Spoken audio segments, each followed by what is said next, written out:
Prins Ali, waarom net niet? Word toch eens wakker. Hij misleidt jou al een tijd, dat is wat ik zie. Ik heb het al eerder gezegd, hij is zo toren doorslecht. Is hij echt jouw geliefde?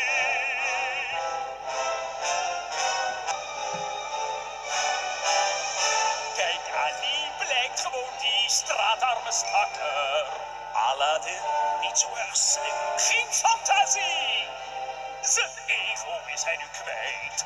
Daarom lijkt het mij tijd dat ik hem help aan een enkele reis naar alles behalve een mooi paradijs. Aan al dat geboefte heeft niemand behoefte. Het is het einde voor hem. Fini!